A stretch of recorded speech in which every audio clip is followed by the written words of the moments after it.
Solo ప్రయాణాల్లో మూటగట్టుకునే అనుభవాలు అనుభూతులు నాకు ముఖ్యం. ఇప్పుడు అంచేత I'm a solo traveller in a way.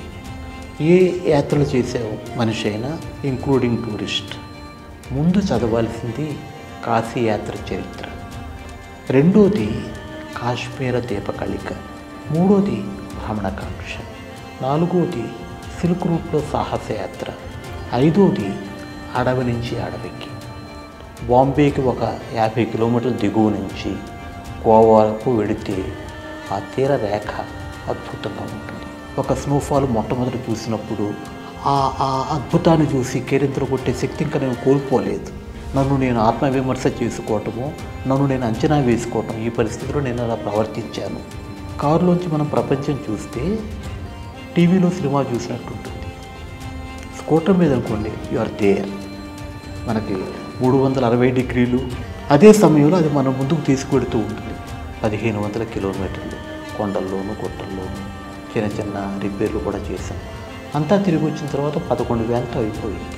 Travel మీద యథేచ్ఛగా ఖర్చు పెట్టే స్వేచ్ఛ నాకు ఎప్పుడూ లేదు. కుటుంబం ఉంది, ఖర్చులు ఉంటాయి, అవన్నీ ఉంటాయి. ఉమెన్ అయితే ఆటంకాలు ఉంటాయి అన్నది చాలా స్థూలంగా చూస్తే భ్రమ. భద్రజీవి, దానికి జెండర్ డిస్క్రిమినేషన్ లేదు. మగవాడు భద్రజీవి అవ్వచ్చు, ఆడవాళ్ళు భద్రజీవులు అవ్వచ్చు. ఈ అమ్మాయి మాతో పాటు వచ్చింది. కొంత పరిచయం అయిన తర్వాత అడిగాను, నీదేమో యూరప్, ఇంగ్లీష్ కూడా సరిగ్గా రాదు, నలుగురు అపరిచిత మగవాళ్ళతో వచ్చావు, నీకు భయమే లేదు అని అడిగాను. ఆ మనసు రష్యన్ పదాల నుంచి ఇంగ్లీష్ పదాల్లోకి వచ్చేసరికి మనసు శాఖం తగ్గుతుంది.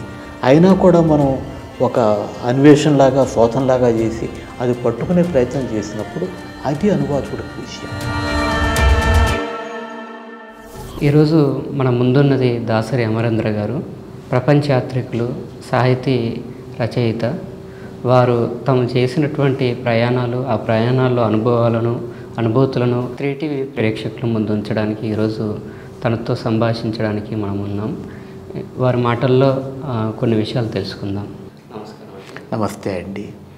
ఏ ప్రయాణికుడికైనా కూడా తన అనుభవాలు సహృదయ శ్రోతలతో పంచుకోవటం అన్నది ఒక సంతోషం కలిగించే విషయం.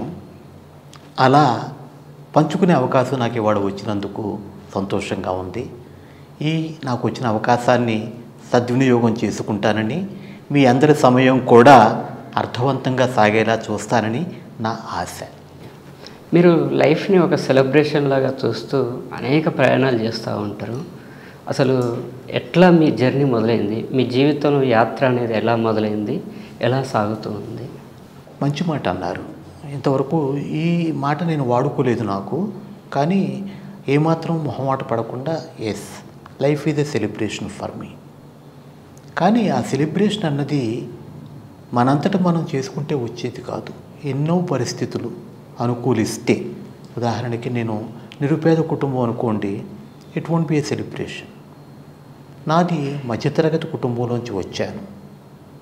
అలాగే విద్యాగంధం ఉన్న పల్లెటూరు కుటుంబం నుంచి వచ్చాను. పుస్తకాలు చదవటం ముఖ్యము అని నమ్మేవాళ్ళ దగ్గర నుంచి వచ్చాను. అభ్యుదయ భావాలు, ఆ చరిత్ర ఉన్న కుటుంబం నుంచి వచ్చాను. ఇవన్నీ కూడా నా ప్రతిభ వల్ల కాదు, నాకు పుట్టుక వల్ల సంతరించుకున్న కాదు, అబ్బిన ఒక మంచి ప్లాట్ఫామ్ నాకు దొరికింది.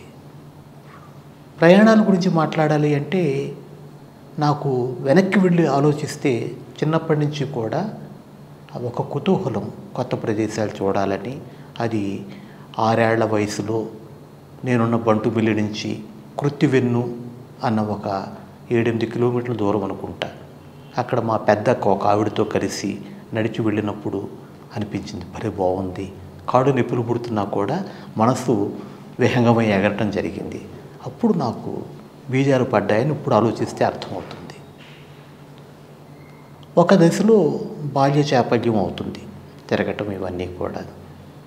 ఇంకో దశ వచ్చాక ఒక వింతలు విశేషాలు చూడాలి అని ఇంకొక దశ ఉంటుంది. ఉద్యోగరీత్యా నేను ఢిల్లీ చేరినప్పుడు ఆ వింతలు విశేషాల కోసం ఢిల్లీ చుట్టుపక్కల ఉన్న జైపూర్ కావచ్చు, ఆగ్రా కావచ్చు, అవన్నీ చూసిన ఒక ఉంది. అది కూడా మామూలుగా లగ్జరీ బస్సుల్లోనో లేకపోతే టూరిస్ట్ బస్సుల్లో వెళ్ళటం కాకుండా ఒక నాదైన పద్ధతిలో వెళ్ళటం అన్నది నేను అనుకోకుండానే నాకు అలవాటైంది. ఆ పద్ధతి బాగుంది అనిపించింది. ఆ తర్వాత ఒక 10 ఏళ్ళు అలా వింతలు విశేషాల మీద దృష్టి పెట్టిన తర్వాత ప్రకృతి నన్ను ఆకర్షించింది. ఎప్పుడైతే ప్రకృతిలోకి ప్రయాణాలు చేయడం మొదలెట్టానో సిమ్లా లాంటి నగరాలు కానీ జైపూర్ లాంటి కట్టడాలు కానీ నన్ను ఆకర్షించడం మానేశాయి. అలా ఒక 10-15 ఏళ్ళు హిమాలయాల దగ్గరలో ఉంటాయి కాబట్టి ఢిల్లీకి ప్రకృతిలోనూ కొండల్లోనూ తిరగటం అలవాటైన తర్వాత ఎక్కడ ఈ మార్పు వచ్చిందో తెలియదు, మనుషులు ముఖ్యమన్న ఒక ఎరుక నాకు కలిగింది. ప్రయాణంలో కలిసిన మనుషులు, ముఖ్యంగా ఒక సందర్భంలో నేను సిడ్నీ వెళ్ళాను 2000 సంవత్సరంలో ఒలింపిక్స్ చూద్దాము అని. అక్కడికి వెళ్ళిన తర్వాత పాత మిత్రులు, నాతో పాటు భారత్ ఎలక్ట్రానిక్స్లో పనిచేసిన వాళ్ళు ఒక 25 కుటుంబాలు ఆ రోజుల్లో మైగ్రేట్ అయ్యి అక్కడికి వెళ్ళాయి. ఒకళ్ళ తర్వాత ఒకళ్ళు కలుసుకున్న తర్వాత ఆ కలయికలోని ఆనందం, అది ప్రయాణం అంటారో ఏమంటారో తెలియదు, ఒలింపిక్స్ కన్నా ముఖ్యమనిపించింది. ఒలింపిక్స్ గేమ్స్ టికెట్లు ఒక పక్క, ఇంకొక పాత స్నేహితుని కలుసుకోవటం ఒక పక్క వచ్చినప్పుడు స్నేహితుల మీద దృష్టి పెట్టి గేమ్స్ కన్నా ఎక్కువగా అప్పుడు నాకు అర్థమైంది. మీరు సాహితీ కుటుంబంలోనే పుట్టి పెరగడం వల్ల సాహిత్యము వైపు కంప్లీట్గా వెళ్ళకుండా ప్రయాణాల వైపు ఎందుకు వెళ్ళవలసి వస్తుంది? మీరు అడిగిన దానికన్నా కొంచెం పెద్ద సమాధానం చెప్తాను. 18-19 ఏళ్ల వయస్సులో జీవితం సాహిత్యం వేరు కావు అన్న ఒక ఎరుక వచ్చింది. రెండిటికి కూడా విడదీసి చూడటం సాధ్యం కాదు. 39-40 ఏళ్ల వయసులో జీవితము ప్రయాణం కూడా వేరు కాదు. అప్పుడు ఏమైందంటే ఒక రకమైన సింథసిస్ ఏర్పడింది. జీవితం, సాహిత్యం, ప్రయాణం, ఈ మూడు కూడా ఒకే కేంద్రం. మూడిటికి కూడా నేనే మనిషి. దాంతో ఏమైందంటే సాహిత్యం ద్వారా మనం నేర్చుకునేది మనల్ని వీరైతే మన పరిసరాలని ఎంతో కొంత ముందుకు తీసుకువెళ్ళటం అన్నది ఒక లక్ష్యం అయినట్టయితే, ప్రయాణాల ద్వారా కూడా సాహిత్యంలోంచి మనం ఏమి నేర్చుకుంటామో అవి ప్రయాణాల ద్వారా కూడా నేర్చుకోవచ్చు. ఆ జ్ఞానము, ఆ కాస్తంత ఎరుక ప్రపంచం అంటే ఇవన్నీ కూడా ప్రయాణాలు కూడా పుష్కలంగా అందిస్తాయని తెలిసిన తర్వాత ఈ రెండింటికి మధ్య నేను బేరీజ్ వేసుకోవటం మానేశాను. పుస్తకాలు చదివినప్పుడు ఒక రకమైన జ్ఞానం వస్తే, ప్రయాణం చేసినప్పుడు ఇంకొక రకమైన జ్ఞానం, పెద్ద మాట, ఎరుక వస్తుంది అని తెలిసిన తర్వాత నాకు ఎప్పుడు కాన్ఫ్లిక్ట్ రాలేదు రెండిటికి. అంటే యాత్రలు చేయడంలో మనిషి బహిర్ముఖంగా ఒకటి ప్రయాణం ఉంటుంది, అంతర్ముఖంగా ఒక ప్రయాణం ఉంటుంది. ఈ రెండిటికి డెఫినేషన్స్ మీదైన శైలిలో మీరు ఎలా ఇస్తారు? మంచి మాట అడిగారు. మొదట్లో నేను చెప్పాను చూసారా, ఈ వింతలు విశేషాలు కొంతవరకు ప్రకృతి, వింతలు విశేషాలు మన బయట ప్రపంచం మీద మన దృష్టి ఉంటుంది. ఆ గ్రాండ్గా ఉండటము, అబ్బా నేను తాజ్మహల్ చూసి వచ్చాను అనుకోవటము, ఇవన్నీ ఒక దశ దాటిన తర్వాత, ముఖ్యంగా ప్రకృతిలోకి వెళ్ళిన తర్వాత బయట ప్రకృతిని మన లోపలికి ఆవాహన చేసుకుంటాం.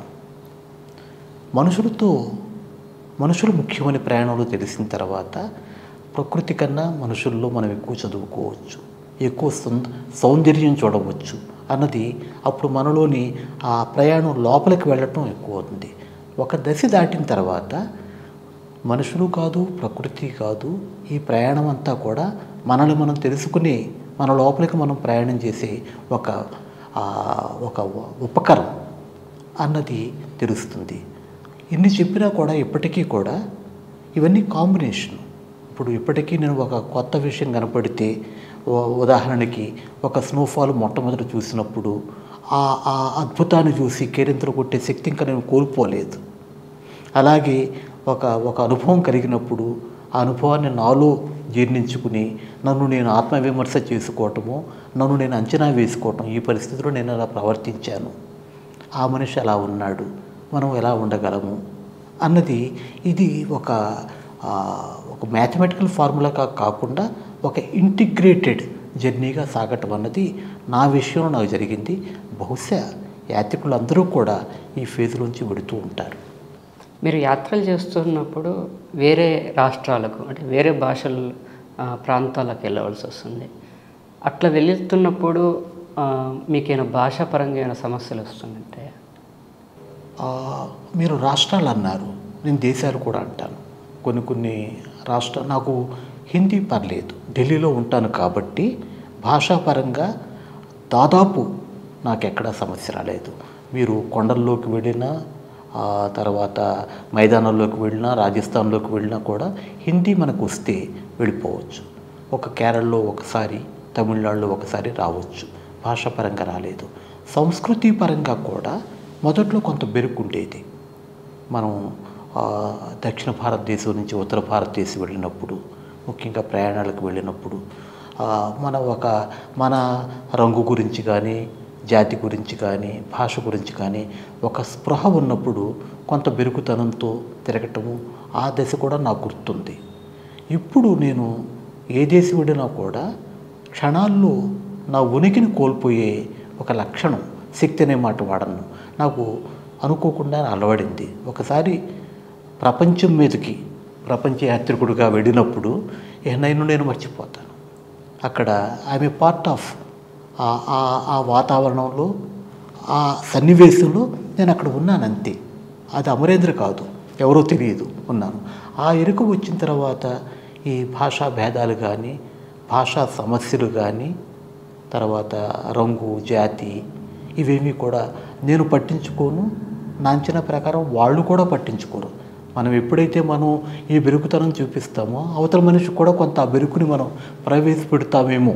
మనకి ఎప్పుడైతే మన ఉనికి మీద మనకే స్పృహ లేదో అవతల మనిషి కూడా ఒకటండి. ఏ మనిషినైనా మొట్టమొదట మనం చూసినప్పుడు మొదటి 10 సెకండ్లో 1 నిమిషం ముఖ కళవళికలు, ఒకసారి మాట్లాడటం మొదలెట్టిన తర్వాత మొహాలు, ఆకృతులు కూడా అదృశ్యమైపోతాయి, మాటే మిగులుతుంది. అది నా అనుభవం. బహుశా మీరు ఎన్ని దేశాలు తిరిగి ఉంటారు సుమారుగా ప్రయాణాల్లో? అంటే లెక్క వేసుకుంటే 12 దేశాలు తేలుతాయి. కానీ దేశాలు కౌంట్ చేసుకోవటం అనేది నాకు ఆసక్తి లేదు. నచ్చిన ప్రదేశం అయితే 2-3 సార్లు వెళ్ళిన సందర్భాలు ఉన్నాయి. నచ్చిన ప్రదేశం అయితే ఒక్కసారి కూడా వెళ్ళని సందర్భాలు ఉన్నాయి. కానీ మీ ప్రశ్నకి సూటిగా జవాబు చెప్పాలి అంటే 12 దేశాలు ఇప్పటి వరకు నేను వెళ్ళాను. దాదాపు అన్ని ఖండాలు, ఆఫ్రికా తప్పించి అన్ని ఖండాలు నేను అడుగుపెట్టి వచ్చాను. మీరు దక్షిణ భారత స్కూటర్ యాత్ర చేశారు కదా, నిజానికి అదొక అద్భుతం అనుకోవాలి. ఆ ప్రయాణంలో ఎలాంటి అనుభవాలు, ఎలాంటి అనుభూతిని మీరు పొందారు? అది నాకు దాదాపు 30 ఏళ్ళు నాలో సెలవేసి ఉన్న ఒక కోరిక, బలమైన కోరిక. నాకు 60 నిండిన తర్వాత అనిపించింది ఇప్పుడు చేయకపోతే ఇంకా చేయలేను అని. నేను ఎన్నుకున్న మార్గం ఏమిటి అంటే, స్కూటరు అంటే మనకు ఒక రకమైన స్వేచ్ఛ, ఒక రెక్కల్లాంటివి. మళ్ళీ కారు అనేసరికి అది ఒక రకమైన ప్రతిబంధకం కూడా. స్కూటర్ అంటే విశాల ప్రపంచంలో అలా తిరుగుతూ ఎగురుతూ వెళ్ళొచ్చు అన్నది అనుకో స్కూటర్ తీసుకున్నాను. నేను ఎన్నుకున్నది కూడా రహదారులు, పెద్ద పెద్ద హైవేలు, నేషనల్ హైవేస్ కాకుండా ఎక్కడెక్కడైతే గ్రామాల్లోంచి వెళ్ళటానికి వీలుందో గ్రామాలు, వీలు లేకపోతే పట్టణాలు, ఇంకా వీలు లేకపోతే స్టేట్ హైవేలు, ఇక గత్యంతరం లేకపోతే నేషనల్ హైవేస్. ఎందుకంటే నేను ఎన్నుకున్నది ఏమిటి, మన బంగాళాఖాతం తీరం చెన్నై దగ్గర నుంచి కన్యాకుమారి వరకు కూడా ఆ తీరం వెంబటే వెడుతూ, నేను చిన్నప్పటి నుంచి ఉన్న కొన్ని ప్రదేశాలు చూస్తూ, ఏవి వినని అక్కడ పల్లికారులు, ఇప్పుడు మనకు కూడా శ్రీకాకుళం నుంచి నెల్లూరు వరకు వెడితే ఎన్నో రకాల మనుషులు కనపడతారు తెలుగు మాట్లాడినా కూడా. ఆ విభేదాలు, ఆ విభిన్నతలు గమనించుకుంటూ వెళ్ళటం, వీలైనంత వరకు అక్కడ పల్లెటూళ్ళలో వాడుతూను సంపర్కం ఏర్పరచుకోవటం. అది ఒక అరక్షణమే కావచ్చు, అరగంట కావచ్చు, ఒక అరరోజు కావచ్చు. అలా చేస్తూ వెళ్ళాలని వెళ్ళినప్పుడు మొత్తం కన్యాకుమారి దాకా వెళ్ళగలిగాను నేను తోచిన పద్ధతిలో. వెనక్కి మళ్ళా అరేబియా సముద్ర తీరం తీసుకుని ఇటు కొచ్చిన్ దాకా వచ్చాను. మళ్ళీ వెనక్కి కోయంబత్తూరు, పాల్ఘాట్ మీదుగా, సేలం మీదుగా బెంగళూరు చేరుకున్నాను. నేను అనుకున్న ప్రయోజనాలు పుష్కలంగా నెరవేరాయి. అనుకోని ప్రయోజనాలు కూడా నెరవేరాయి. కొన్ని చోట్ల అక్కడికి వెళితే అక్కడ స్థానికులు చెప్పటం, ఇదిగో ఇక్కడ నువ్వు ఇంత దూరం వచ్చావు కదా, ఇది నీకు తెలిసి ఉండకపోవచ్చు, ఇది బాగుంటుంది అని ఒక అద్భుతమైన గ్రామాన్ని చూపించటం. అక్కడ పెద్ద నది కాదు, ఆ నది పేరు కూడా అది, కానీ చిరునది. మనకి శ్రీకాకుళం వెడితే నాగావళి, వంశధార అవేమీ నేషనల్ రివర్స్ కావు, అవి సముద్రాన్ని కలిసే చోటు బాగుంటుందని చెప్పటం. అలాంటివి అవకాశాలు వచ్చినప్పుడు లోకల్ స్థానిక పరిజ్ఞానం, స్థానిక జ్ఞానం తీసుకుని వెళ్ళటము, ఇవన్నీ కూడా నేను అనుకునే దానికన్నా ఎక్కువ చేయగలిగాను. అంటే స్కూటర్ మీద యాత్రలే ఎంచుకోవడానికి కారణము, మీరు కార్లలో వెళ్ళొచ్చు, విమానాల్లో వెళ్ళొచ్చు కదా, స్కూటర్ మీద గవర్నమెంట్ ట్రాన్స్పోర్ట్ మీద ఎందుకు డిపెండ్ అవ్వాల్సి వస్తూ ఉంటుంది మీ యాత్ర రచనల్లో? ఇప్పుడు కారు ఉందనుకోండి, కారులోంచి మనం ప్రపంచం చూస్తే టీవీలో సినిమా చూసినట్టు ఉంటుంది. స్కూటర్ మీద అనుకోండి, యు ఆర్ దేర్. మనకి 360 డిగ్రీలు పైన కింద స్కూటరు ఆక్యుపై చేసే స్పేస్ భౌతికంగాను మానసికంగాను కూడా చాలా పరిమితం. అదే సమయంలో అది మన ముందుకు తీసుకువెడుతూ ఉంటుంది. కారులోకి వెడితే మీరు కారుకు బందీలు, చూసేది ఆ కిటికీలోంచి మహా అయితే మొదటి సీట్లో కూర్చుంటే ఇంకొంచెం పెద్ద స్క్రీన్లో కనపడుతుంది. బట్ ఆ అనుభవం కాదు, సుఖం ఉంటుంది. కానీ స్కూటరు ప్రయాణం ఇచ్చే ఇంకో రకం సుఖానికి అలవాటు పడ్డ తర్వాత కారు ప్రయాణం మనకి చాలా బోలుగాను డొల్లగాను అనిపిస్తుంది. అంటే మీ ప్రయాణంలో టూరిస్టుగా నుంచి మొదలై ట్రావెలర్గా మారారు కదా? అవును. ఈ ప్రయాణంలో మీరు ఏ దశలో ఉన్నారు ఇప్పుడు? ఆ ట్రావెలర్ అయి కూడా ఒక 20 ఏళ్ళు అయింది. అంటే మీరు అడగకపోయినా నా అనుభవంలోంచి వచ్చిన ఒక నిర్వచనం ఏమిటి అంటే, టూరిస్టులు కుతూహలంతోనూ చాపల్యంతోనూ లేకపోతే దైనందిన జీవితం నుంచి ఆ విసుగు నుంచి తప్పించుకోవటానికో వెళ్ళటం టూరిజం లక్ష్యం అయితే, ట్రావెలర్ లక్ష్యం ఏమవుతుంది అంటే ప్రపంచాన్ని కౌగులించుకోవటం. ఎక్కడెక్కడ వాళ్ళైనా మన వాళ్ళే, ఏ ప్రదేశమైనా మన ప్రదేశమే, చూడాలి ఉత్సుకత అన్న ఒక ఆపతో, ఒక పిపాసతో, జిజ్ఞాసతో వెళ్ళినప్పుడు ట్రావెలర్ అవుతాడు. ఆ రకంగా ఆ ట్రావెలర్ అవతారం ఎత్తి నేను దాదాపు 20-25 ఏళ్ళు అయింది అప్పటి నుంచి. కానీ ఇందాకన్నట్టు ఆ ట్రావెలర్లో కూడా ఆ మనుషులు, ప్రకృతి, పరిసరాలు ఇవన్నీ కూడా నేను ట్రావెలర్ ఖాతాలో వేసుకుంటాను. మన లోపలికి ప్రయాణం చేయడం ఉంది చూసారా, అది జరిగినప్పుడు ఇవన్నీ కూడా అల్ప విషయాలుగా కనిపిస్తాయి. మీ యాత్రల్లో బడ్జెట్ని మీరు ఎట్లా సమకూర్చుకుంటారు? ఒకటండి, యాత్రికుడికి డబ్బుతో పెద్ద ఇబ్బందులు ఉండవు, టూరిస్ట్కు ఉంటాయి. టూరిస్ట్ అనగానే ముందు కనీసం కారులో వెళ్ళాలి. ఇప్పుడు కారులో వెళ్ళటం మానేశారు, బస్సులో వెళ్ళటం మానేశారు, విమానంలో వెళ్ళాలి. కనీసం ఏసీ ఉండాలి, వీలైతే 3 స్టార్ 4 స్టార్, కనీసం ఒక 5 కోర్స్ మీల్ ఉండాలి. ఇవన్నీ పెట్టుకున్నప్పుడు ఏమవుతుందంటే అదే ప్రయాణం 1 లక్ష రూపాయలు అవ్వచ్చు. నేను ఒక ఉదాహరణ చెప్తాను, ఊరికే థియరీ చెప్పడం కాకుండా. నేను ఇంకో స్నేహితుడు కలిసి ఢిల్లీలో బయలుదేరి హిమాలయాలు, మధ్య హిమాలయాలు అంటే సిమ్లా దాటి ఒక 300 కిలోమీటర్ల పైకి వెళ్ళాం. దాదాపు చైనా బోర్డర్ దాకా వెళ్ళాం. మేమేదో డబ్బు మితంగా ఖర్చు పెట్టాలని కూడా అనుకోలేదు. వెళుతున్నాము, డబ్బు కోసం మనం ఆలోచించొద్దు, పెడదామని వెళ్ళాం. మొత్తం 6-7 రోజులు ప్రయాణం. అది 1500 కిలోమీటర్లు, కొండల్లోనూ గుట్టల్లోనూ చిన్న చిన్న రిపేర్లు కూడా చేసాం. అంతా తిరిగి వచ్చిన తర్వాత 11,000తో అయిపోయింది. అదే టూరిస్ట్గా వెడితే కనీసం 3-4 రెట్లు ఎక్కువ అవుతుంది. ఎందుకు చెప్తున్నానంటే ట్రావెలర్కి కావాల్సిన అవసరాలు వేరు. వాళ్ళకి సౌకర్యం కన్నా సంతోషం ముఖ్యం, సుఖం కన్నా సంతృప్తి ముఖ్యం. ఇది వచ్చినప్పుడు భోజనం దొరుకుతుందా లేదా అన్నది ముఖ్యం కాదు. అక్కడ మనకి ఒక విలక్షణమైన అనుభవం కనిపిస్తే అసలు ఆకలి కూడా గుర్తుకు రాదు. అంచేత నేను ఉద్యోగాలు చేశాను, జీతాలు సంపాదించాను, కానీ ట్రావెల్ మీద యథేచ్ఛగా ఖర్చు పెట్టే స్వేచ్ఛ నాకు ఎప్పుడూ లేదు. కుటుంబం ఉంది, ఖర్చులు ఉంటాయి, అవన్నీ ఉంటాయి. కానీ డబ్బు అన్నది నా ప్రయాణాలకి ఎప్పుడూ అడ్డు రాలేదు.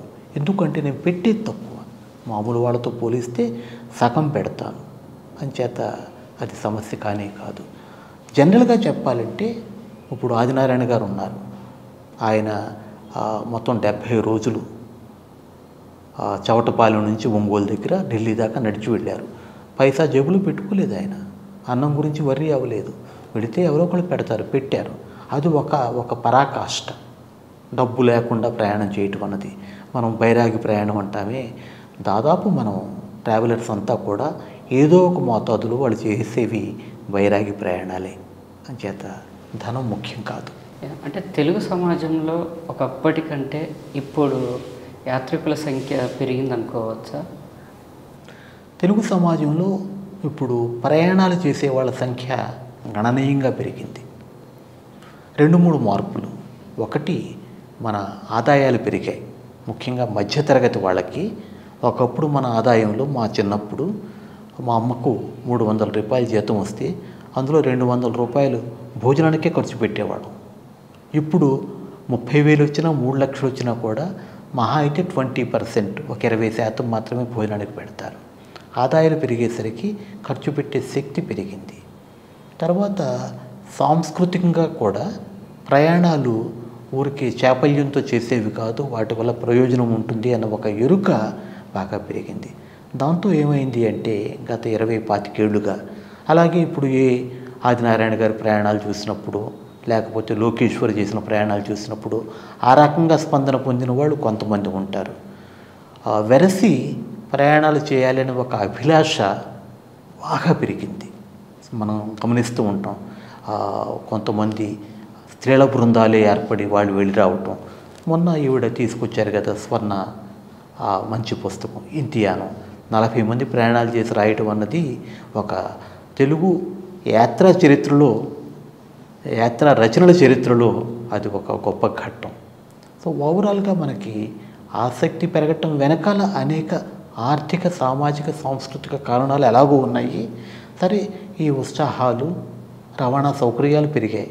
ఒకప్పుడు మనకి ఇక్కడి నుంచి ఢిల్లీ వెళ్ళాలంటే 1-2 రైళ్లు ఉండేవి, ఇప్పుడు 16 ఉన్నాయి. ఈ రకంగా అన్ని రకాలుగాను 2024 టూరిస్టుకు కానీ యాత్రికులకు కానీ ఒక అద్భుతమైన అవకాశాలు సృష్టించే సందర్భంలో మనం ఉన్నాం. అంటే మిమ్మల్ని ఇండియాలో అబ్బురపరిచిన ప్రదేశాలు ఒక 5 చెప్పమంటే ఏం చెప్తారు? అంటే అబ్బురపరచడం అన్నది ప్రదేశాలతో నేను ముడిపెట్టడం మానేశాను. అబ్బురపరచడం అన్నది నా అనుభూతుల దృష్ట్యా చెప్పాలి అంటే చెప్పగలను.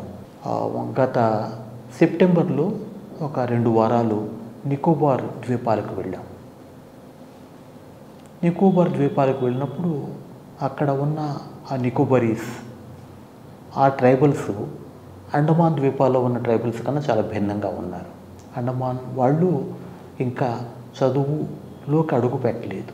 నికోబారీస్ దాదాపు 2-3 తరాలుగా వాళ్ళ చదువులోకి అడుగు పెట్టారు. ఇప్పుడు ముఖ్యంగా సునామీ వచ్చి వెళ్ళాక వాళ్ళకి సౌకర్యాలు పెరిగాయి, పాఠశాలలు పెరిగాయి. అక్కడ 10th క్లాస్ కన్నా తక్కువ చదివిన వాళ్ళు మనకు వెతికినా కనపడరు, ఆ స్థితిలో ఉన్నారు. వాళ్ళు ఇప్పటికీ వాళ్ళు మనుషుల దగ్గరికి రానివ్వరు. అంటే బయట వాళ్ళని కొంచెం దూరంగా పెట్టడంగానే ఉంటారు. మేము వెళ్ళింది ఏమిటి అంటే అక్కడికి వెళ్ళి యాత్రికులుగా వెళ్ళినప్పుడు తిరిగే పద్ధతి, మేము కార్లు వేసుకెళ్ళామనుకోండి వాడు దూరంగా ఉంటారు. మనం స్కూటర్ వేసుకు వెళ్ళి ఆపి పలకరించినప్పుడు పలుకుతారు. ఇలా పలకరించినప్పుడు ఒక స్కూల్లోకి వెళ్ళాం. స్కూల్లోకి వెళ్ళి మేము, నాతో పాటు ఇంకొక అతను వచ్చాడు, జగన్ అని, కాకినాడలో క్రియా అని పిల్లల పండుగ చేస్తూ ఉంటాడు. అతని పిల్లలతో ఇంటరాక్ట్ అవ్వాలని ఉంది. వెళ్ళాం, 3 గంటలు గడిపాం అక్కడ. వాళ్ళు కూడా మా పైనుంచి పర్మిషన్స్ కావాలి ఇవేమనలేదు. Principal సంతోషపడ్డాడు, Nicobarese. ఆ అనుభవం నాకు బాగా అక్కడ హైలైట్ చెప్పాలంటే అది. మొన్న నేను హిమాలయాల్లో కారులో వెళ్ళానన్నాను కదా, ఇక్కడ ఇంకో రకమైన అద్భుతం. నా జీవితాంతం నేను మంచు చాలాసార్లు చూశాను, అనేక ఖండాల్లో చూసా, కానీ స్నోఫాల్ చూడలేదు. ఈ చైనా బోర్డర్కి 40 కిలోమీటర్ల దూరంలోకి వెళ్ళామన్నాం కదా, అక్కడ వెళితే మే నెలలో మంచు పడదు. మరి ఎందుకు పడిందో తెలియదు, ఎలా పడిందో తెలియదు. దాదాపు 3 గంటలు మనకి జడివాన పడితే ఎలా ఉంటుందో మంచు పడింది. అది కూడా మేమున్న ప్రదేశం ఏదో అంతా అమర్చిపెట్టినట్టు మా కళ్ళ ముందు ఒక ప్రాంగణం, ఆ ప్రాంగణంలో మంచు పట్టడం, కారు మెల్లగా మంచులో కూరుకుపోవటం, అవి నన్ను మళ్ళా నేను చిన్నప్పుడు కుర్తివెన్ను వెళ్ళినప్పుడు ఎలా సంబరపడ్డానో ఆ పిల్లాడి దశలోకి నాకు తీసుకువెళ్ళిపోయాయి. ఇవి కాకుండా నాకు బాగా సంతృప్తి ఇచ్చింది అమెరికా ప్రయాణాల్లో అక్కడ స్థానికులు, ముఖ్యంగా ఆఫ్రికన్ అమెరికన్స్తో చాలా చోట్ల చాలామంది అక్కడ మనవాళ్ళే చెప్తారు, తెలుగు వాళ్ళు భారతీయులు చెప్తారు, ఆ పేటలకు వెళ్ళొద్దు, ప్రమాదం. నేను నమ్మను. జాగ్రత్తలో ఉంటూనే ఇప్పుడు మనం గాడ్ ఫాదర్ సినిమాలో చూస్తాం, హ్యార్లెమ్ అని ఉంది. అది ఒక బెర్లిన్ వాల్ కన్నా పటిష్టమైన ఒక గీత అనమాట. 106 స్ట్రీట్ వరకు నాగరిక ప్రపంచం, 107 నుంచి మన దృష్టిలో అనాగరిక ప్రపంచం. వెళ్ళిన తర్వాత వాళ్ళు గమనించారు ఇతను ఎవరు అని. నేను మామూలుగా సహజంగానే ఉన్నాను. నాకు ఇంకొక అడ్వాంటేజ్ ఉంది, వాళ్ళకి అప్పుడప్పుడు భ్రమపడతారు, నేను అక్కడ ఆఫ్రికన్ మిక్స్డ్ రేస్ లాగా కనపడతాను వాళ్ళకి. పైగా నేనేమో ఒక బ్యాక్ ప్యాక్ వేసుకుని తిరుగుతూ ఉంటాను. వాట్ ఎవర్ ఇట్ ఈస్, ఒక అరగంటలో వాళ్ళలో కనీసం ఒక 10 మందితో కలిసి కూర్చుని ఒక చోట చేరి అన్ని వయసులో వాళ్ళతో ముచ్చటించే అవకాశం నాకు కలిగింది. అంటే అంత స్వల్ప వ్యవధిలో వాళ్ళ కాన్ఫిడెన్స్, వాళ్ళ నమ్మకం సంపాదించుకుని వాళ్ళ జీవితం గురించి అడిగి తెలుసుకునే అవకాశం నాకు కలిగింది. ఇలాంటివి అవి నాకు నా ప్రయాణాల్లో నా హైలైట్స్. అంటే ఇప్పుడు ప్రయాణాల్లో మీరు చేస్తూ ఉన్నప్పుడు మీ కుటుంబంలోంచి ఇంకెవరైనా యాత్రికులుగా అట్లా నడిచారా? అంటే ఇప్పుడు ఇది నేను ఆ రకమైన ప్రయాణాలు కూడా చేస్తూ ఉంటాను. కుటుంబంతోనూ మా భార్యతోనూ పిల్లలతోనూ చేసే ప్రయాణాలు కొన్ని ఉంటాయి. అవి టూరిస్టు బాణికి చెందుతాయి. పిల్లలు చిన్నప్పుడు ఈ ట్రెక్కింగ్లు, ఇలా యాత్రికుడి బాణి ప్రయాణాలు వాటి మీద దృష్టి పెట్టినా కూడా వాళ్ళు పరిణితి చెందిన తర్వాత ఇవన్నీ కాదు, మనకి ఉద్యోగాలు కెరీర్లు ముఖ్యం అన్న తర్వాత వాళ్ళని నేను ఎక్కువ ఇన్ఫ్లుయెన్స్ చేసే ప్రయత్నం చేయలేదు. ఇప్పటికీ నేను అమెరికాలో మా పాప ఉంటుంది, తను నేను కలిసి తిరుగుతాం. తనకి ఇంకా ఈ యాత్రికుడి బాణి ఇంకా తనలో సజీవంగా ఉంది. మా అబ్బాయి ఉన్నాడు, వాడికి అలా తిరగాలని ఉన్నా కూడా మిగతా ఒత్తిళ్ళు వల్ల వాడు తిరగడు. అంచేత స్థూలంగా చెప్పాలి అంటే కుటుంబం అనే కాదు, నేను ఇప్పుడు నా దృష్టి అంతా కూడా సోలో ప్రయాణాల మీదే ఉంటుంది. ఇంకో మనిషితో వెళ్ళినా కూడా మనకి ఉన్న సమయాన్ని ఆ మనిషితో పంచుకుంటాం. మనకున్న స్వేచ్ఛ ప్రియత్వాన్ని సగం అవుతుంది. అది తప్పని నేను అన్ను. అంచేత నేను సోలో ప్రయాణాల్లో మూటగట్టుకునే అనుభవాలు, అనుభూతులు నాకు ముఖ్యం ఇప్పుడు. అంచేత I'm a solo traveller in a way. మీరు సోలో ట్రావెలర్గా చాలా అనుభవం ఉన్నవాళ్ళు, ఇప్పుడిప్పుడే సోలో ట్రావెలర్గా మారుతున్నటువంటి ఒక కొత్త తరం ఉంది, వాళ్ళకి మీరు ఇచ్చే గైడెన్స్ ఎలా ఉండొచ్చు? అంటే అన్నప్రాసన నాడే ఆవకాయ అవుతుందేమో నేను ఈ మాట అంటే, ఏ సోలో ట్రావెలర్ అయినా నేను చెప్పేది ముందు నువ్వు చేయాల్సింది నీ ఉనికిని నువ్వు మర్చిపో. నిన్ను నువ్వు పరిసరాలతో, అది ఆఫ్రికా కావచ్చు, లాటిన్ అమెరికా కావచ్చు, ఆర్ న్యూయార్క్ సిటీ కావచ్చు, పరిసరాలతో మిళితమైపో. పరిశ్రమలో ఒక భాగం అయిపోయినప్పుడు అప్పుడు దొరికే అనుభవాలు వేరు. నువ్వు వేరుగా భావించుకుని ఇన్ఫీరియర్గానో సుపీరియర్గానో భావించుకున్నంతకాలం కూడా అనుభవాలు నీ దగ్గరికి చేరవు, ప్రయాణాలు వృధా అవుతాయి. మీరు ప్రయాణాలు చేస్తున్నప్పుడు అంటే ఒక మగవారిగా, ఒక భద్రజీవిగా ఉన్నప్పుడు ఇంకెక్కువ వసతులు కానీ, ఇంకెక్కువ సౌకర్యాలను, ఇంకెక్కువ లెంత్లోకి మీరు ప్రయాణిస్తారు. అదే ఒక ఉమెన్ అయితే, ఎవరో గ్రామీణ పేదలు అవుతే చాలా ఆటంకాలు ఉంటాయి కదా, అట్లాంటి ఒక సందర్భం వచ్చినప్పుడు మీరు ఎట్లా విశ్లేషిస్తారు? ఉమెన్ అయితే ఆటంకాలు ఉంటాయి అన్నది చాలా స్థూలంగా చూస్తే భ్రమ. ఎందుకంటే ఎంతోమంది ఉమెన్ ట్రావెలర్స్ నేను దగ్గర నుంచి చూశాను. భారతీయులు, తెలుగు వాళ్ళు, అలాగే ఎంతోమంది మీరన్నారే భద్రజీవి, దానికి జెండర్ డిస్క్రిమినేషన్ లేదు. మగవాడు భద్రజీవి అవ్వచ్చు, ఆడవాళ్ళు భద్రజీవులు అవ్వచ్చు. ఒక ఉదాహరణ చెప్పి వదిలేస్తాను. ఒక ప్రయాణంలో నేను బెంగళూరులో ఉన్నప్పుడు అక్కడ ఒక పెద్ద ఆనకట్ట వెనకాల బ్యాక్ వాటర్స్ ఉన్నాయి. ఆ బ్యాక్ వాటర్స్ దగ్గరికి వెళ్ళాలి అంటే 12 కిలోమీటర్లు ట్రెక్కింగ్ చేసుకుంటూ వెళ్ళాలి. ఇది 10 ఏళ్ల క్రితం జరిగిన అనుభవం. వెళితే అక్కడ ఒక యూరోపియన్ యువతి 23-24 ఏళ్ల వయసు ఉంటుంది. ఇంగ్లీష్ అంత బాగా రాదు, స్పానిష్ అనుకుంటా. ఆవిడ తన సహచరుడు కలిసి వచ్చారు, అక్కడ ఉంటున్నారు. మేము వెళ్ళిన రిసార్ట్ కూడా అది ఫ్యాషనబుల్ హై ఎండ్ రిసార్ట్ కాదు, బేసిక్ ఫెసిలిటీస్ ఇచ్చేది. వాళ్ళు ఇచ్చే ప్యాకేజీలో ఒకటి ఏమిటి అంటే ఆ బ్యాక్ వాటర్స్లో ఐలాండ్స్ ఫామ్ అవుతాయి కదా, అందులోకి తీసుకువెళ్ళి ఒక రోజు క్యాంపింగ్ చేయించటం. నేను, నాతో పాటు ఇంకో 2 మిత్రులు, తర్వాత పడవ నడిపే అతను, డోంగి ఉంటుంది, ఆ డోంగిలో తీసుకెళ్ళాడు. ఈ అమ్మాయి మాతో పాటు వచ్చింది. అంటే ఆవిడగా వాళ్ళతో అగ్రిమెంట్ ఏమిటంటే ఇలా వచ్చిన వాళ్ళందరికీ నేను గైడ్గా ఉంటాను, నా దగ్గర మీరు ఛార్జ్ చేయరు. కొంత పరిచయం అయిన తర్వాత అడిగాను, నీదేమో యూరప్, ఇంగ్లీష్ కూడా సరిగ్గా రాదు, 4 అపరిచిత మగవాళ్ళతో వచ్చావు, నీకు భయం లేదు అని అడిగాను. మనిషి మీద నాకు నమ్మకం ఉంది, నా మీద నాకు నమ్మకం ఉంది, నేను భయపడను ఉంది. నేను ఇందాకన్నా నేను మన ఉనికి మర్చిపోవాలని, ఆ ఉనికి మర్చిపోవటంలో జెండర్ కూడా మర్చిపోగలగాలి.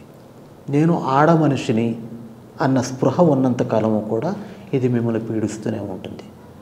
అలా అని వాళ్ళకుండే ప్రత్యేక సమస్యలను తక్కువ చేసి చెప్పటం లేదు, కానీ సమస్యను మీరు ఎక్కువ చేసి ఆలోచించకండి.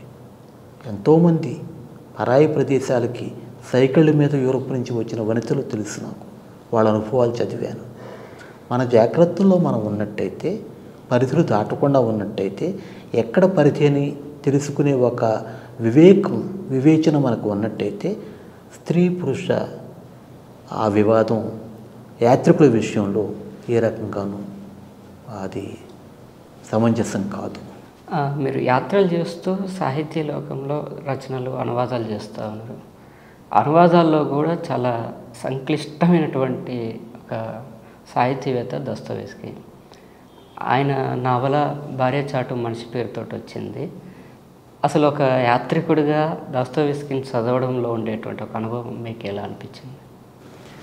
ఓకే, మనం అది ఇంకో రకమైన ప్రయాణం.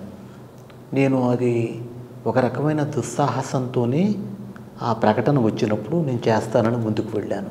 నా ఆలోచన ఏమిటి అంటే, దస్తోయెవ్స్కీ నేను చదివింది తక్కువ, ఒక క్రైమ్ అండ్ పనిష్మెంట్ లాంటి ఒకటి, కొన్ని కథలు తప్ప.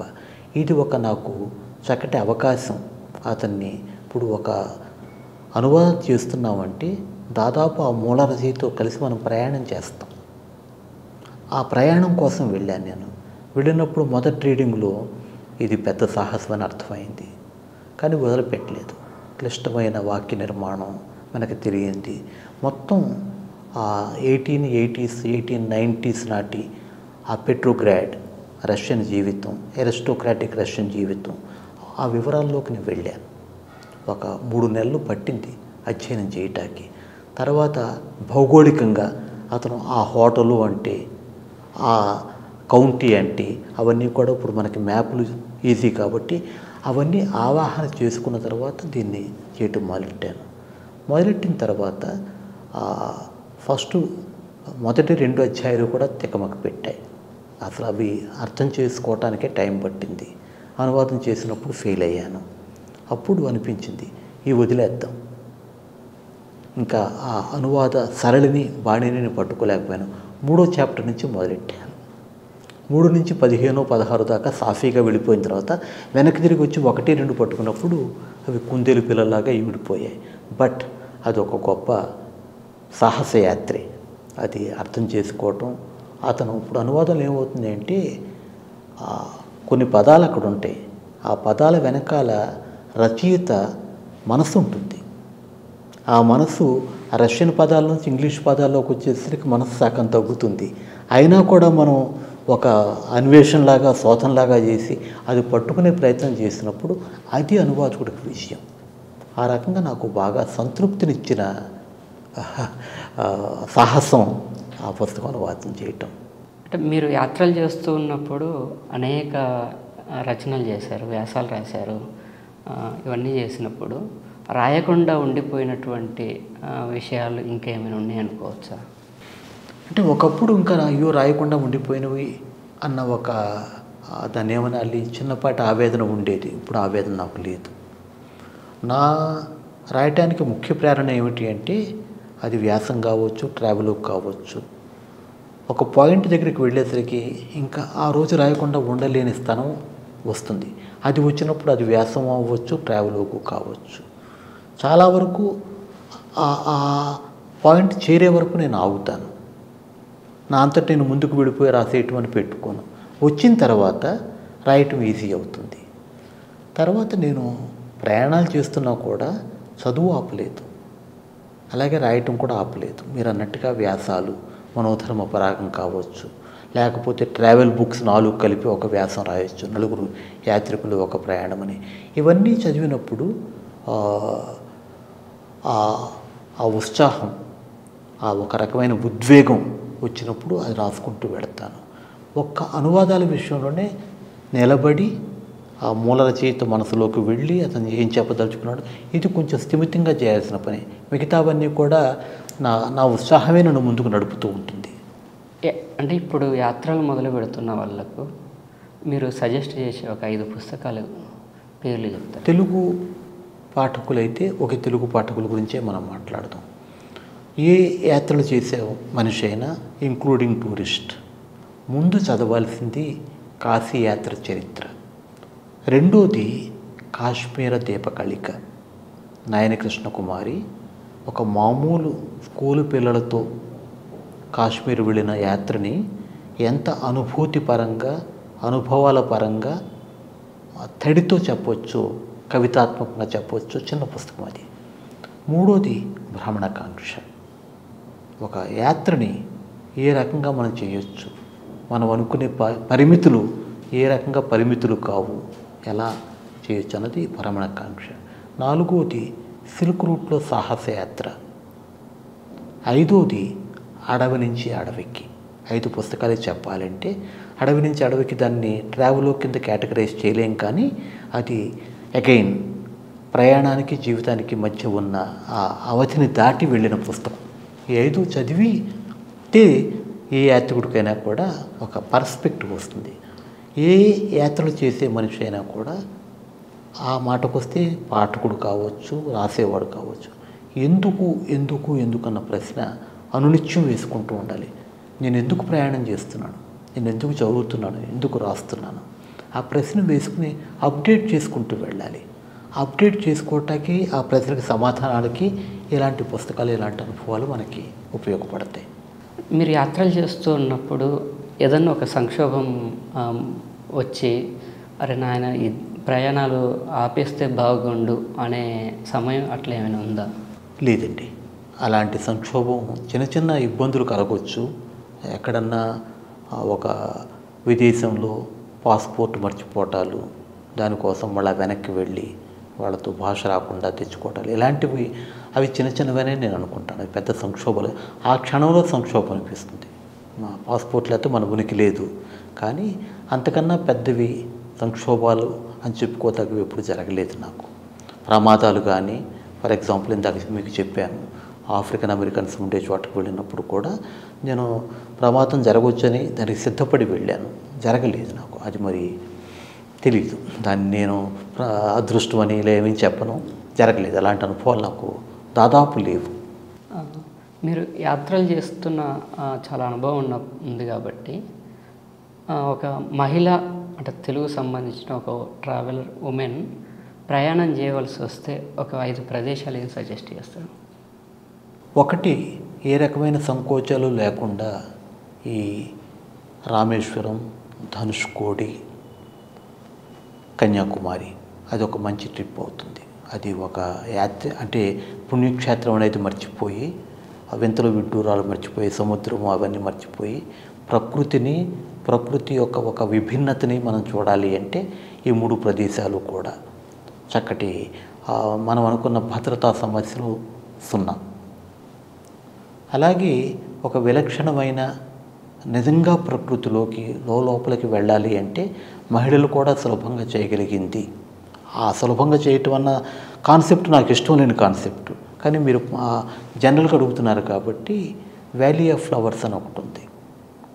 చాలామంది బద్రీనాథ్ వెళతారు, దాని దగ్గరలోనే వ్యాలీ ఆఫ్ ఫ్లవర్స్ ఉంది. ఇంకో 2 రోజులు పెట్టుకుంటే అక్కడికి వెళ్ళి రావచ్చు. అది ఇచ్చే అనుభవం అసలు అది ఒక విభిన్నం. అలాగే మీరు ఇటు మహారాష్ట్రలో వెళితే పూనా దాటిన తర్వాత నేను చేశాను. కొంతమంది మహిళల్ని ఎంకరేజ్ చేస్తే పూనా నుంచి వెళ్ళిన వాళ్ళు ఉన్నారు. ఒక కారు తీసుకుని బాంబేకి ఒక 50 కిలోమీటర్ల దిగువ నుంచి గోవా వరకు వెళితే ఆ తీర రేఖ అద్భుతంగా ఉంటుంది. చిన్న చిన్న పల్లెటూళ్ళు, మహారాష్ట్ర పల్లెటూళ్ళు. అక్కడ ప్రజలంతా కూడా స్నేహంగా ఉంటారు. కొండలు, వెస్టర్న్ ఘాట్స్. ఏ మహిళ అయినా కూడా డ్రైవింగ్ వస్తే సరే లేకపోతే డ్రైవర్ని పెట్టుకోవచ్చు. వాళ్ళు వెళ్ళటానికి ఇది నేను చాలా గట్టిగా రికమెండ్ చేస్తాను. సరే, మన ఆంధ్రప్రదేశ్లోకి వస్తే మనకి రాజమండ్రిలో బయలుదేరి వైజాగ్లో తేలామనుకోండి, మధ్యలో ఎన్ని కొండలు, ఎన్ని నదులు, ఎన్ని అనుభవాలు, మాచికండ్లు ఇవన్నీ ఉన్నాయి. ఇవన్నీ కూడా చాలా సులభంగా కొంచెం తెగింపు కొంచెమే పెట్టుకుంటే చిన్నపిల్లల దగ్గర నుంచి పెద్దవాళ్ళ వరకు, మగవాళ్ళ దగ్గర నుంచి ఆడవాళ్ళ వరకు ఎవరన్నా చేయొచ్చు. Get into the nature. ప్రకృతిలోకి ప్రయాణం చేయండి, మీలోకి మీరు ప్రయాణం చేయండి. అనుభవాలు వేరు. ప్రయాణాల్లో మీరు ఎక్కువగా మ్యూజిక్ని ఇష్టపడతారా, పుస్తకాలను ఇష్టపడతారా? ఈ రెండిట్లో ఏది ఆప్షన్గా పెట్టుకుంటారు? ప్రయాణాలు దాదాపు నేను పుస్తకాలు నాతో ఉంటాయి, కానీ ఆ పుస్తకాలు తెరవాల్సిన అవసరం నాకు చాలా అరుదుగా దొరుకుతుంది. ఎంత చెప్పినా కూడా నేను ఒక చోట నిలకడగా ఇది ప్రకృతి చాలా బాగుంది, ఒక వారం ఎక్కడ గడుపుతాం అన్న ఆ స్థాయికి నేను చేరుకోలేదు. ఆ చేరుకున్నప్పుడు ఆ పుస్తకాలు అక్కడ కూర్చొని చదువుకోవటం చేయొచ్చు. అక్కడ అందరూ కంటుంటే నేను 2 రోజులు ఉంటానేమో, అంతే. పుస్తకాలు అవసరం నాకు ప్రయాణాల్లో చాలా తక్కువ. మ్యూజిక్ నడక కూడా ఒకేసారి సాగవచ్చు కాబట్టి మ్యూజిక్ నా వెంట తోడుగా ఉంటుంది. మ్యూజిక్ని నేను బాగా వెంట తీసుకువెడతాను. సోలో ప్రయాణాల్లో కూడా పుస్తకాలు వెంట ఉంటాయి, కానీ చాలా తక్కువసార్లు దాన్ని తెరుస్తూ ఉంటాను. అతి తక్కువ బడ్జెట్లో ఇండియా కాకుండా ఇంకో దేశం వెళ్ళడానికి స్పేస్ ఉన్నటువంటి దేశం ఏదని చెప్పవచ్చు? నేపాల్ చెప్పవచ్చు. నేపాల్ కూడా ఇండియాలో ఎంత ఖర్చు పెడతామో అంతే ఖర్చుతో నేపాల్లో తిరిగి రావచ్చు. ఇప్పుడు నేను ఇందాక 10,000 అన్నాను, 11,000 అన్నాను, అదే ఖర్చుతో. ఎందుకంటే అదనంగా మనకు వాళ్ళు ఏమి ట్యాక్స్లు వెయిటింగ్ కానీ, వీసా ఫీజులు కానీ అవేవి ఉండవు. మనకి ఇక్కడ భోజనం ఎంత ఖర్చు అవుతుందో అక్కడ అంతే అవుతుంది, దాదాపు ఇండియాలోనే. ఈవెన్ భూటాన్ కూడా. అంటే ఇప్పుడు ఈ ప్యాకేజ్ టూర్లు వీటిలో వెళితే 38,000, 49,000 పెడతారు. మామూలుగా మనం ఒక యాత్రికుడిగా వెళితే అందులో దాన్ని కనీసం డివైడెడ్ బై 2, అందులో సగం ఖర్చుతో మనం చేయొచ్చు. భూటాన్ కానీ, సిక్కిం ఇప్పుడు మన దేశంలో భాగమైనా కూడా అది నిజానికి ఒక ప్రత్యేక దేశం. అక్కడ కూడా మనకి విదేశీ వెళ్ళిన అనుభూతి కలుగుతుంది. సో ఇవి దాటి వెళితే మీకు శ్రీలంక మనకి ఖర్చు పెద్దగా లేకుండా, ఇప్పుడు శ్రీలంకకి పడవ కూడా వెడుతుంది, స్టీమర్లు వెడుతున్నాయి. ధనుష్కోడి నుంచో లేకపోతే రామేశ్వరం నుంచో నడుస్తున్నాయి అన్నమాట. అలా వెళితే విదేశీ ప్రయాణము అవుతుంది, ఖర్చు కూడా అవుతుంది. ఇండియాలో ఆర్కిటెక్చరల్గా ఈ ప్రదేశాలు చూడొచ్చు అనుకుంటే ఒక 5 మీరు చెప్పే పేర్లు టకటకా చెప్పొచ్చు. Belur Halebidu, okay, Brihadeeswaralayam, Thanjavur, Khajuraho temple complex, ఈ 3 గబుక్కులు నాకు గుర్తుకొస్తున్నాయి. 4వది అంటే మళ్ళీ మనం మధురై వెళ్ళొచ్చు. ఆర్కిటెక్చరల్గా మీనాక్షి టెంపుల్ ఉంది. 4 మన దగ్గరికి వస్తే ఈ ద్రాక్షారామం కానీ, లేకపోతే ఆ స్థాయికి ఉన్నవి మనకు తక్కువ, కానీ ఆర్కిటెక్చరల్గా లేపాక్షి లాంటివి స్కేల్ చిన్నది అవ్వచ్చు, కానీ ఇంట్రికసీస్ బ్యూటీ పరంగా మనం వెతుక్కుంటే ఇవన్నీ కూడా యునెస్కో వాళ్ళు గుర్తించిన వరల్డ్ హెరిటేజ్ సైట్. రామప్పకు మనం వచ్చింది, ఇలాంటివి మనకు ఉన్నాయి. Back to the point, yes, మీరు బేలూరు హళిబీడు పెడితే బాగుంటుంది. తంజావూరు వెళితే ఆ గుడి, అది ఒక అద్భుతం. ఇవన్నీ ఉన్నాయి మనకి. మీరు ఖజురహో వెళ్ళినప్పుడు మీకు ఎట్లా అనిపించింది ఆ శిల్ప సంపద అదంతా చూస్తే? అంటే ఇది కొంచెం నెగిటివ్గా చెప్తున్నానేమో, అయ్యో ఎంత వెన్నెల అడవి కాచిన వెన్నెలవుతోంది అనిపించింది. అది ఒక రకంగా మనకి పెడగా ఉంది. అంటే సామాన్య యాత్రికులు ఇప్పుడు విమానాల్లో వెళ్ళే వాళ్ళకి ఎక్కడికి వెళ్ళినా విడిపోగలరు, గుజరాత్ దాకా వెళ్ళగలరు. మామూలుగా వెళ్ళాలి అంటే మెయిన్ రూట్స్లో లేదు, కొంచెం వెళ్ళటం కొంచెం శ్రమతో కూడిన పని. అక్కడ శిల్ప సంపద ఆలయాలు నాకు గుర్తున్నంత వరకు 40 ఆలయాలు ఉన్నాయి చూడాలి అంటే. అవన్నీ చూడటానికి చాలా టైం పడుతుంది, ఇంట్రికసీ ఉంది. సరే ఇహ ఆ రతి భంగిమలు అవి అన్నారు అనుకోండి, వాళ్ళు అప్పట్లో అది ఒక భాగం కింద తీసుకుని చేశారు, ఎక్కువ చేశారేమో నాకు తెలియదు. దాని గురించి నేను జడ్జిమెంటల్గా మాట్లాడను. కానీ శిల్పము అన్న దృష్టితో చూస్తే అద్భుతమైన శిల్ప సంపద ఉంది. నిన్న మొన్నటిదాకా మరుగున పడిపోయిన సంపద అది. ఒక 150-200 సంవత్సరాల క్రితమే అది బయటకు వచ్చింది. ఆ రకంగా అది మన ఊహని మించిన ఒక విలక్షణమైన అనుభూతి మీకు ఖజురహోలో కలుగుతాయి. అది మనం ఊహించడం కష్టం, వెళ్ళిన తర్వాత ఆ దృష్టి ఉంటే బాగుంటుంది. అంటే భారతదేశంలో బౌద్ధానికి సంబంధించినటువంటి ఒక 5 ప్రదేశాలు చెప్పమంటే టకి అని ఏం చెప్పగలరు? అజంతా ఎల్లోరా, అజంతా దాదాపు పూర్తిగా బౌద్ధానికి పట్టం కట్టింది. ఎల్లోరాలు కూడా అన్నీ ఉన్నాయి, హిందూ, జైన్, బౌద్ధ ఉన్నా కూడా బేసికల్కి బౌద్ధ అవి 2 ఉన్నాయి. అవి 2 కాకుండా మీకు కొన్ని ముఖ్యమైనవి హిమాలయాలకు వెడితే 400 సంవత్సరాల క్రితము, 500 సంవత్సరాల క్రితము ఉన్న గంపాలు, తర్వాత మోనస్ట్రీసు, అవి అక్కడ మీకు ఆ వాతావరణము ఒక పురాతన బౌద్ధ ఒక మందిరం అనే కాదు, మందిరము, పాఠశాల, గురుకులము అన్నీ కలగలిపిన ఇవి. మొన్న మేము వెళ్ళినప్పుడు అక్కడ కల్ప అన్న ప్రదేశంలో వెళ్ళామన్నమాట, మోనస్ట్రీకి వెళ్ళాం. అక్కడ ఇలాంటి అనుభవం కలిగింది. బహుశా ఇంకా విస్తృతంగా ఆ దృష్టితోనే చూస్తే నేను చెప్పినవి కాకుండా ఇంకా మీకు కనిపిస్తాయి. నా గబుక్కును గుర్తుకొచ్చేవి అజంతా ఎల్లోరా ముఖ్యంగా. అంటే హిందూ దేవాలయాలకు వచ్చేసరికి ఆర్కిటెక్చరల్ కానీ, ఆధ్యాత్మికంగా కానీ, జీవనపరంగా కానీ మీరు సజెస్ట్ చేసే ప్రదేశాలు ఏంటి? ఆధ్యాత్మికంగా చెప్పడానికి నాకు అర్హత లేదు, ఎందుకంటే నాకు దాని మీద పెద్ద గురి లేదు, ప్రవేశం లేదు. ఆర్కిటెక్చరల్గా చెప్పాలి అంటే మళ్ళా నేను మధుర మీనాక్షి దగ్గరికి వెడతాను. అక్కడ మీరు నిజంగా శిల్ప సంపదని ఒక ఎరుకతో చూసి ఆవాహన చేసుకోవాలి అంటే కనీసం ఒక 4-5 రోజులు అక్కడ మీరు ఉండాల్సి వస్తుంది. అలాగే శ్రీరంగంలో కూడాను, అలాగే చిదంబరం, అలాగే మనకి తంజావూరు. ఎలా జరిగిందో చరిత్రలోకి వెళితే తెలుస్తాయి. తమిళనాడులో ఉన్నంత శిల్ప సంపద, ఆలయ శిల్ప సంపద బహుశా మరే రాష్ట్రంలోనూ లేదు, ఒక చోట పోగుపడి ఉంది. అంచేత ఈ శిల్పపరంగా చెప్పాలి అంటే నేను తమిళనాడు వెళ్ళి 4-5 ప్రదేశాలు చూస్తే సరిపోతుంది. అంటే మీరు నాస్తికులు, ఒక యాత్రికుడిగా గుళ్ళోకి అడుగుపెట్టాక మీరు ఆ శిల్పాన్ని కానీ, ఆర్కిటెక్చర్ని కానీ, అంటే మనిషి శ్రమను కానీ వీటన్నింటిని ఎట్లా చూస్తారు మీరు అసలు? అంటే ముందు సౌందర్య దృష్టి ఉంటుంది. శిల్పం చెప్పినప్పుడు ఎంత సజీవంగా ఉంది ఇలాంటి వాటితో చూస్తాం. తర్వాత చెక్కిన శిల్పి ఎవరు, అతని స్థలకాలాలు, మహాబలిపురం కావచ్చు, లేకపోతే ఈ అజంతా ఎల్లోరా కావచ్చు, వాళ్ళు పడ్డ తపన ఏమిటి, ఏ తపనలోంచి ఈ సజీవ మూర్తులను వాళ్ళు సృష్టించగలిగారు. అలాగే హంపి చెప్పడం మర్చిపోయాను. హంపి వెళితే అక్కడ ఉన్న శిల్ప సంపద అది ఒక ఎత్తు. నేను చూసిన దేవాలయాలు చాలా తక్కువ మంది చూస్తుంటారు. ప్రతి చోట కూడా 2 నన్ను దేవాలయాలు తీసుకువెళ్తాయి.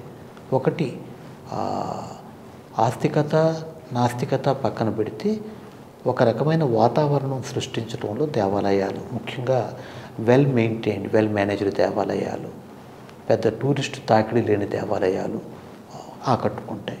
రెండోది శిల్ప సంపద. కొన్ని దేవాలయాలు కొండల మీద ఉన్నాయనుకోండి, అక్కడి నుంచి చూస్తే ప్రకృతి సంపద. ఈ 3 కూడా కలిసి నన్ను దేవాలయాల వైపు తీసుకువెడుతూ ఉంటే దాదాపు నేను చెప్పిన దేవాలయాలను కూడా నేను చూసి చెప్పాను. ఇవన్నీ కూడా యాత్రలకు సంబంధించి టెంపుల్స్, లేకపోతే సిటీస్, ఆర్కిటెక్చర్స్ ఇవన్నీ పక్కకు పెట్టి కేవలం ప్రకృతి లోపలికి పర్యావరణంలోకి అడవిలోకి ప్రయాణించాలంటే సజెస్ట్ చేసే ప్రదేశాలు? అండమాన్ నికోబార్ ద్వీపాలు ముందు చెప్తానండి. ప్రకృతి పర్యావరణం పూర్తిగా వికసించి ఇప్పటికీ కూడా మనిషి చేయబడి నష్టపోని ప్రదేశాలు మీకు ఆ ద్వీపాల్లో బాగా కనపడతాయి. ఓకే, అది కూడా ఆ టూరిస్ట్ సర్క్యూట్ ఒకటి ఉంటుంది అండమాన్లో కూడా. దాంట్లోంచి ఒక అంగుళం పక్కకు వెళ్ళగలిగితే నిజమైన ప్రకృతిలోకి మనం వెళ్ళగలుగుతాం. అది ప్రకృతి కావాలి అనుకున్న మనిషికి ఆ అంగుళం ఎక్కడుందనేది తెలిసిపోతుంది. అలాగే గోవా కూడా చెప్తాను. గోవా మళ్ళా టూరిస్ట్ తాకిడికి బాగా లోనయ్యి దెబ్బతిన్న ప్రదేశం. గోవా తీరరేఖ అంతా కూడా నేను దాదాపు 120 కిలోమీటర్లు నడిచాను. అంచేత అణువణువు అడుగడుగు ఎక్కడెక్కడ ఏ అందాలు ఉన్నాయి అన్నది చెప్తాను. ఒక్కటి అంటే ఊరికి ఇలా పురాణం చెప్పడం కాకుండా పలోలిం అన్నది గోవాలో దక్షిణ భాగంలో ఉంది. అక్కడ వెళ్ళటం కష్టం కాబట్టి ఇంకా అక్కడ సహజ సౌందర్యం ఒకప్పుడు ఎలా ఉండేదో అలాగే ఉంది. అక్కడికి వెడితే మిగతా గోవా అంతా చూసిన సౌందర్యం ఒక ఎత్తు, పలోలిం ప్రాంతంలో చూసిన సౌందర్యం ఒక ఎత్తు. అలా మనం ఆ దృష్టితో వెళితే గోవాలో మీకు చక్కటి ప్రదేశాలు దొరుకుతాయి.